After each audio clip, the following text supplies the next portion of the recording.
ETF index mutual funds నేర్చుకుని stock మార్కెట్లో రాణించాలనుకుంటున్నారా? వెంటనే ఈ నెంబర్కి కాల్ చేయండి.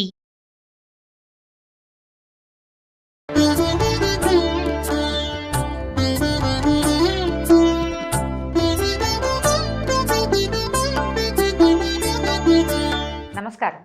మాఘపురాణం 27వ అధ్యాయంలోకి వచ్చాం. ఈ కృత్స్నమద మహర్షి జన్హు మహర్షికి చెప్పిన ఇంకొక కథ చెప్పబడుతోందండి. మాఘమాసమున నదీ ప్రవాహమున స్నానం చేసి శ్రీహరిని పూజించి మాఘవ్రతముని ఆచరించిన వాని పుణ్యభాగ్యమును వినమంటున్నారు. అట్టివాడు దివ్య విమానాన్ని ఎక్కి పూజ్యుడై తన వంశం వారిని అందరినీ ఉద్ధరించుతూ పుణ్యలోకానికి చేరతాడు. ఈ విషయాన్ని తెలిపి మరి ఒక కథని చెప్తాను, వినమన్నారు. ఏమట ఇది? అత్తాకోడళ్ల కథ చెప్తున్నారండి. అత్తగారులు కోడళ్ళని హింసిస్తే వాళ్ళకి ఇలాంటి పాపాలు కలుగుతాయని తెలియబడుతోంది అనమాట. ఇంతకుముందు మనం చదువుకున్న కార్తీక పురాణంలో అంటే పోలి స్వర్గారోహణ కథ అప్పుడే మనకు తెలుసు. అత్తగారు ఆ కోడల్ని బాగా చూడకపోవటం వల్ల అది అమ్మాయి పైకి వెళ్ళిపోయింది, స్వర్గారోహణ చేసేసింది. ఈ అమ్మాయి వీళ్ళేమో కోడలు అది అత్తగారు మిగిలిన తోడుకోడళ్ళు కిందే ఉండిపోయారు అని. ఇంచుమించు అలాంటిదే ఒక చిన్న కథ అండి. ఇతరులని హింసించటం అనేది పనికిరాదు.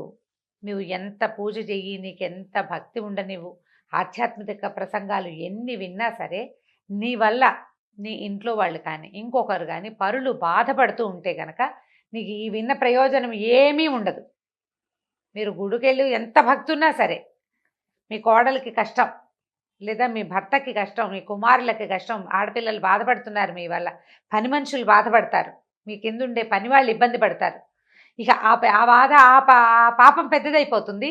మీరు చదివే మంచి పుస్తకాలు, మీరు వినే మంచి ఆధ్యాత్మిక ప్రసంగాలు, మీరు వెళ్ళే దేవాలయాలు, చేసే తీర్థయాత్రలు ఇవన్నీ సున్నా అయిపోతాయి. ఇవన్నీ ఎలా అంటే తులలాగా తూస్తారు. తులన జరుగుతుందన్నమాట. మంచింత చెడెంత అని. మంచి ఇవన్నీ తయారు చేసి ఇవన్నీ చూసుకుని అన్నీ విని చక్కగా గుళ్ళకెళ్ళి గోపురాలకెళ్ళి పూజ చేసి మన సంపదని భగవంతుడికి బోళ్ళు చోట్ల సమర్పించి చేసినా కూడా ఆ పుణ్యం పెద్దది కాదు. మాఘ స్నానాలు చేసినప్పటికీ నువ్వు చేసిన పాపం పెద్దదైపోతుంది. ఎలాగా? ఇతరులని బాధించకూడదు. భగవంతుడు ప్రతి చోట ఉంటాడు. ప్రతి ప్రాణిలోనూ భగవంతుడే ఉన్నాడు. నాలోనూ భగవంతుడే, నీలోనూ భగవంతుడే. ఆ భావాన్ని మరిచిపోయి గనక ప్రవర్తిస్తే ఈ పాపం పెద్దదైపోతుంది. అలాంటి విషయాలు చెప్పే కథలు కొంచెం తక్కువే ఉన్నాయండి, అక్కడక్కడ కనబడతాయి. ఈ కథ అటువంటిదన్నమాట. ఏమిటో చూద్దాం, చూడండి. ద్వాపర యుగంలో విదేహ దేశమున క్రూర అనే పేరు కలిగినటువంటి ఒక స్త్రీ ఉండేదట. ఆమె ఒక రైతు భార్య, అమిత కోపిష్టి. అయితే ఆమె దంపతులకి జ్ఞాని అనే ఒక కుమారుడు ఉండేవాడట, ఒక కొడుకున్నాడు. అతను దయావంతుడు, ధర్మాచరణమున ఇష్టం కలిగినవాడు. ధర్మం ఇష్టం అబ్బాయికి, చాలా బుద్ధిమంతుడుగా ఉండేవాడు. అతని భార్య పతిభక్తి కలిగింది, ఉత్తమురాలు. ఆమె కూడా ఏం చేసేది? ధర్మకార్యాలంటే ఇష్టము, బంధువులకి, దీనులకి, అతిథులకి అందరికీ యథాశక్తి సేవ చేసేది. మంచిదన్నమాట, ఉత్తమురాలు అమ్మాయి. అత్తమామలకి ఎప్పుడూ సేవ చేస్తూ ఉండేది. కానీ క్రూర ఎవరి గురించి చెప్తున్నామో ఆమె కోడల్ని ఏ దోషం లేకున్నా నిందించేది, తిట్టేది. అప్పుడప్పుడు ఆమె భర్త కూడా కోడల్ని హింసిస్తూ ఉండేవాడు.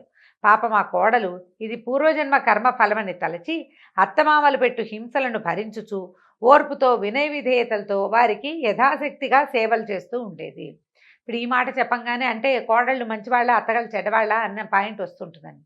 కోడళ్ళు కూడా ఎవరైనా సరే మన వల్ల ఇతరులు బాధపడుతుంటే, కోడళ్ళ వల్ల అత్తగారులు కానీ ఒక మనిషి వల్ల ఇంకొక మనిషి అనేది మెయిన్ పాయింట్. అత్త కోడళ్ళ కథలు లోక సహజంగా చెప్పుకునేవి కాబట్టి చెప్పబడింది. కానీ అత్తగారు కోడల్ని హింసిస్తుంది. కోడళ్ళు హింసించరు అత్తగారులని. అన్నం పెట్టకుండా, ఇంట్లోకి రానివ్వకుండా, కొడుకు పిల్లల్ని కలవనివ్వకుండా చేసేవాళ్ళు కూడా ఉంటారు. వీళ్ళు ఏంటంటే నువ్వు ఎంత పూజ చేసినా ప్రయోజనం లేదని, ఇతరులు కూడా మనలాంటి వాళ్ళని గుర్తించాలనే జ్ఞానం లేకపోవటం, అజ్ఞానం వల్లే వస్తాయండి ఇవన్నీ ఆ సమస్యలు. ఒకనాడు ఇట్టి హింస పొంది దుఃఖించుచున్న భార్యను చూసిన క్రూరాపుత్రుడైన జ్ఞాని తన అమ్మ నాన్నతో ఇట్లా అన్నట్ట, నాయన అమ్మ నా మాట వినండి. నా మాట కీర్తి కలిగించేది, ధర్మాన్ని సాధించేది. మీకు కోడలిపై కోపం ఎందుకు? అసలు ఈ పోట్లాటకి కారణం ఏమిటి? మీ శరీరములకు బాధ కలిగించు ఈ కోపంతో మీకేం ప్రయోజనం? మన కోపం వస్తుందంటే ముందు బీపీ వస్తుంది కదా, శరీరానికి బాధ కలిగిస్తుంది కోపం వచ్చేసరికల్లా. ఏం ప్రయోజనం? సర్వసంపదల్ని నశింపజేసే కలహం ఎందులకు? సంపదలు ఎట్లా పోతాయి కలహంతో?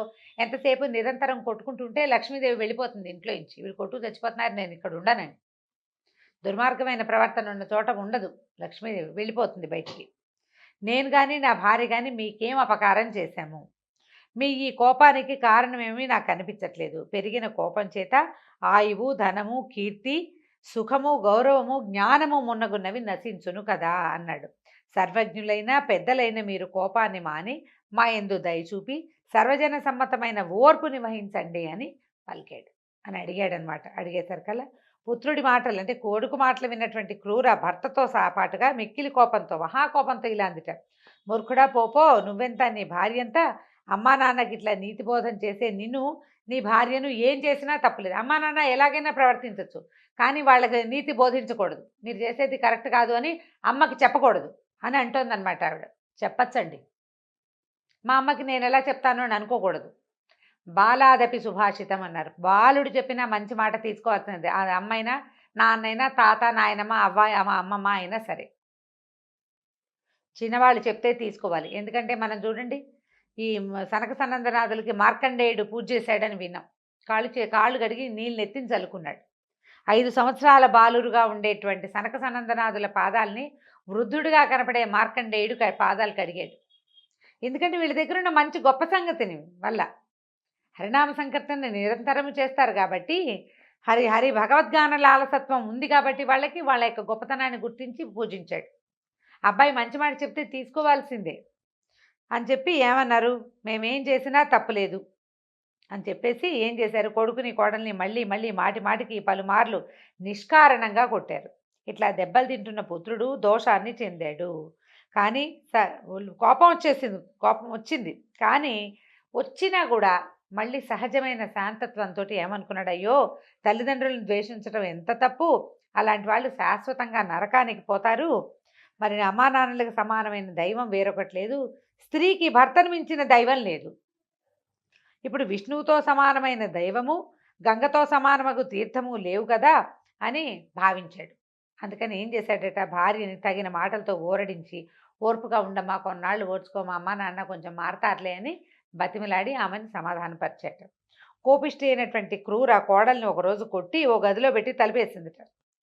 ఆమె కుమారుడు ఆ కొడుకు గారు జ్ఞాని ఆమె యొక్క అకృత్యాన్ని చూసి తల్లినేమి అనలేక పితృభక్తి వలన ఏమీయూ చేయలేక మౌనంగా బాధపడుతూ పూర్వంలాగానే అమ్మా నాన్నలకు సేవ చేస్తూ ఉన్నట్ట.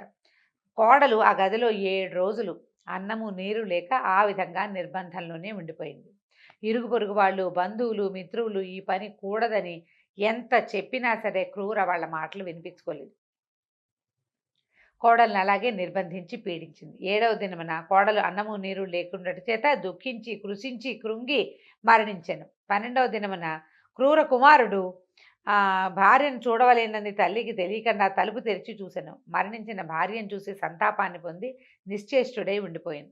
కాసేపటికి స్పృహొచ్చి చిరకాలం దుఃఖించాడు, ఏడ్చాడు. గాలికి పడిన చెట్టులాగా దుఃఖభారంతో నేల మీద పడిపోయాడు. ఏడుస్తూ అయ్యో నా భార్య చనిపోయిందే అని ఏడుస్తున్నాడట. క్రూర తలుపు తెరిచి ఉండటం చూసి మహాకోపం వచ్చేసింది ఆవిడికి. ఎవడు తీసాడరా తలుపు అని గబగబా వెళ్ళింది. లోపల మరణించి పడి ఉన్నటువంటి కోడల్ని, దుఃఖ వివసత్వంతో నేల మీద పడిపోయి ఉన్న కొడుకుని చూసేసరికల్లా ఆశ్చర్యంగా ఆవిడికి దుఃఖం వచ్చేసిందట. అమ్మయ్య పీడ పోయింది అనిపించలా. అంటే భయం కలిగి దుఃఖం వచ్చి ఉండొచ్చు, బాధ కలగడానికి ఏమి విషయం లేదు అక్కడ. బాధ ఎందుకు కలుగుతుంది? బాధ కలగాలంటే వాళ్ళ మీద మమత్వం ఉండాలి, ఇది నాదన్న ఆలోచన ఉండాలి. ఆమెకు అదేం లేదు. ఉండుంటే 7 రోజులు 8 రోజులు అన్నం పెట్టకుండా గదిలో పెడతారా ఎవరైనా? పెట్టరు. ఈవిడ ఆ పని చేసింది. ఒక బెదురు వచ్చిందనమాట ఆవిడకి. దాంతో విపరీతంగా ఏడ్చిందిట. చేతులతో నెత్తి కొట్టుకుంటూ చిరకాలము శోకించింది. ఎంతసేపో ఏడ్చిందిట విపరీతంగా. ఆమె ఏడుపు విని చుట్టుపక్కలందరూ ఏమిటంటూ వచ్చారు. ఈ విషయం తెలుసుకుని ఈ క్రూరని విపరీతంగా తిట్టిపోశారు వచ్చిన వాళ్ళంతా. మా ఇంటి సంగతి నీకెందుకన్నావు, చివరికి నువ్వు ఈ పని చేసావు, కోడలు మరణానికి కారణమయ్యావని ఇక అసలు ముఖానోట తిట్టిపోశారనమాట. అందరూ వచ్చిన వాళ్ళంతా తిట్టారు. కాస్త పెద్దవాళ్ళు వాళ్ళు అయితే మెటికలు విరిచారు. దెబ్బలు కొట్టగలిగే సత్తా ఉన్న వాళ్ళు 4 దెబ్బలు కొట్టారు. నీ వల్ల అమ్మాయి చనిపోయిందని. దాంతో ఈవిడేం చేసింది, అట్లా ఉండిపోయింది. కొందరు బంధువులు కోడల శవాన్ని తీసుకెళ్ళి దహనం చేశారు. ఈ స్పృహ తప్పి పడిపోయినాడు, వాడి స్పృహలోకి రాలా. అత్త మామ బిగమహాలు వేసుకుని కూర్చున్నారు. అత్తగారు ఏడుస్తుంది, అందరూ తిట్టిపోస్తున్నారు. అత్తని తిడుతున్నారు, మామని తిడుతున్నారు. సరే క్రూర కుమారుడు కొంతకాలానికి లేచి ఈ దుఃఖాన్ని భరించలేక అక్కడ ఉండలేక గంగా తీరానికి వెళ్ళిపోయాడట. అమ్మా నాన్నతో అతను వెళ్ళిపోయాడు. వెళ్ళి శోకభారంతో కొంతకాలానికి అయ్యో నేను భార్యను రక్షించలేకపోయాను, ఆమె మరణానికి మా అమ్మ ఒక పెద్ద కారణం అయితే నేను కూడా ఒక చిన్న కారణాన్ని అయ్యానని బాధపడుతూ దుఃఖించి మరణించాడట. ఈ క్రూర పశ్చాత్తాపాన్ని పొందింది. పుత్రశోకాన్ని భరించలేక చిరకాలం దుఃఖించింది. ఎన్నాళ్ళో వాళ్ళ అబ్బాయి చనిపోయాడని ఏడ్చారనమాట. భర్త కూడా అట. ఇద్దరు కొన్నాళ్ళు అధికంగా శోకించడం, వాళ్ళు ఏడుస్తూ ఉంటే చుట్టుపక్కల జనాలతో అయ్యో పాపం కొడుకు కూడా పోయాడు అనిపించేది. కానీ దీని బుద్ధి వల్లే కదా ఇలా జరిగింది, ఈ బుద్ధి ముందే ఉండద్దు అని తిట్టుతూనే ఉండేవాళ్ళు. అయ్యో పాపం అనుకునేవాళ్ళు కానీ తిట్టిపోసేవాళ్ళు అనమాట. ఇక కాని సమయాన్ని విచారించి లాభం ఏముంది? పుత్రశోకాన్ని భరించలేక నిద్రాహారాలు మాని కొంతకాలానికి మరణించారు. కొన్నాళ్ళకి చనిపోయారు. చనిపోయేసరికల్లా ఏమైంది? వీళ్ళు యమలోకానికి చేరారు. ఎక్కడికో చేరితే అసిపత్ర నరకము అనే నరకాన్ని అనుభవించారు. కత్తుల బోను అలా తిరుగుతున్నది, ముక్కలు ముక్కలు కోసేస్తూ ఉంటుంది అనమాట. దాంట్లో చిరకాలం ఎంత కాలమో ఆ నరకాన్ని అనుభవించారు. తర్వాత చెంపాతీరంలో సర్పాలుగా జన్మించారు. పాములుగా పుట్టారట. పుట్టేసరికల్లా ఒక రావి చెట్టు త్వరలో నివసిస్తూ ఉండేవాళ్ళు. కొంతకాలానికి ధీరుడు ఉపధీరుడు అనే ఇద్దరు మంచి వాళ్ళు వచ్చారట. ధీరుడు ఉపధీరుడు అంటే వాళ్ళు ఎవరో ఉత్తములు అనమాట. ఎక్కడ ఉన్నారు వీళ్ళు? ఈ ఉండటము చంపానది తీరంలో ఉంది కదా రావి చెట్టు. ఈ చంపానదిలో మాఘ స్నానం చేయడానికి ఈ ధీరుడు ఉపధీరుడు ఇద్దరు వచ్చి స్నానం చేశారు. స్నానం చేశాక మనం మామూలుగా చెప్పుకుంటాం విష్ణు పూజ చేయాలి, తర్వాత ఈ శ్రవణం చేయాలి. మాఘపురాణ శ్రవణం, మాఘపురాణం కదా, ఏదైనా విష్ణు కథాశ్రవణం, భగవత్ కథాశ్రవణం, శివకథ అయినా సరే. ఆ కథాశ్రవణం కోసం వాళ్ళు ఏం చేశారు? పెద్ద చెట్టు ఉంది కదా, ఆ రావి చెట్టు కింద కూర్చుని ఈ పూజ గీజ అంతా అయిన తర్వాత ఈ కథలు చెప్పుకుంటున్నారట. చెప్పుకుంటూ ఉండేసరికల్లా ఏమైంది? ఆ సరిగ్గా వాళ్ళు ఎక్కడ కూర్చున్నారు? ఎక్కడైతే ఈ సర్పదంపతులు పాములుగా పుట్టినటువంటి ముందు జన్మలో ఉన్న క్రూర ఆమె భర్త ఉన్నారో ఆ చెట్టు త్వరలో పాములు ఉన్నాయి, వీళ్ళు ఇలా చెట్టు దగ్గర కూర్చున్నారనమాట. వాళ్ళు ఇట్లా శ్రీహరి మాఘమాస మహత్యాన్ని దాని గురించి పురాణంగా చెప్పుకుంటున్నారు. ఈ సర్పదంపతులు శ్రీహరి పూజను చూడడం వల్ల, శ్రీహరి మహిమను వినడం వల్ల వాళ్ళ పాపాలు పోయాయి. ఈ పాములుగా పుట్టిన వాళ్ళిద్దరికీ పాపం నశించిపోయింది. వీళ్ళ కిందటి జన్మలో చేసినటువంటి కోడలి యొక్క మరణము కుమారుని మరణానికి పాక్షికంగా కారణం అవ్వటం, ఈ 2 మరణాల తాలూకు పాపం పోగొట్టుకున్నారట. పోగొట్టుకుని మహాపుణ్యం కలిగింది. వాళ్ళు వెంటనే సర్పదేహాలను విడిచి దివ్యదేహాలని ధరించారట. వాళ్ళ కోసం ఒక దివ్య విమానం కూడా వచ్చిందట. శ్రీహరి సాన్నిధ్యాన్ని చేరిపోయారు. అప్పుడు ఏం చెప్తున్నారంటే మాఘమాస వ్రతం ఇట్టిదని ఎంతకాలం చెప్పినా పూర్తి కాదు. ఎంతమందే ఈ కొద్దిమందే మాఘమాస వ్రతం చేశారు అని చెప్పడానికి ఏం వీల్లేదు. ఇంకా ఎన్నో వేల కథలు ఉన్నాయట. మనకు అందుబాటులో ఉన్న కొన్ని కథలు మనకు చెప్పారనమాట. వైశ్యులు, బ్రాహ్మణులు, శూద్రులు, పురుషులు, స్త్రీలు, బాలురు, తొండలు, సర్పములు, సజ్జనులు, రాజులంటే సమస్తమైన వాళ్ళు వీరేమిటి సర్వ ప్రాణులు మాఘమాస వ్రతాన్ని ఆచరించుట వలన, చూచుట వలన, వినుట వలన తరించిది. ఎట్టి పాపాత్ముడైనను మాఘమాస వ్రతాన్ని ఆచరిస్తే చేసిన పాప్యములు పోయి పుణ్యలోకములు కలుగుననుటకు ఎన్నో ఉదాహరణలు చెప్పవచ్చు.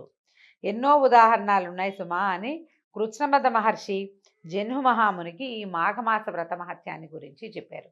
ఇప్పుడు ఇన్ని రకాలుగా పాపాలు పోయి అదేదో అయిపోతుందా అని అడగకూడదు, భావించకూడదు అండి. అవకాశం ఉంటే చేయండి. మనకి ఏది కుదిరితే అది మనకి చెందుతుంది. ప్రధానమైంది భగవంతుని తలుచుకునేందుకు ఒక విధానం, ఒక ఉపాయం, ఒక నియమం. తర్వాత పొద్దున్నే లేవటం, స్నానం చేయటం, సూర్యుడికి ఎదురుగుండా దండం పెట్టుకోవటం, ఇవి ఆరోగ్యాన్ని చేకూరుస్తాయి. మనకి మనసుకి ఒక ప్రశాంతతని, ఒక పాజిటివిటీని తీసుకొస్తాయి. మనం ప్రధానంగా గుర్తించవలసిన వ్యవహారం అదే. ఇందులో వ్రతకథల్లో చెప్పినట్టుగా ఇలాగే జరుగుతుందా, సర్పాలు దివ్య రూపాలు వస్తాయా లాంటి ప్రశ్నలు వేయకూడదు, ఆలోచించకూడదు. అట్లా కథ వినటము, తెలుసుకోవటమే. అంత కాకపోతే కొంతైనా అవుతుంది, మనకు కావాల్సింది అంతే. దీంతో 27వ అధ్యాయం పూర్తయిందండి. 28వ అధ్యాయంలో రేపు కలుసుకుందాం. నమస్కారం.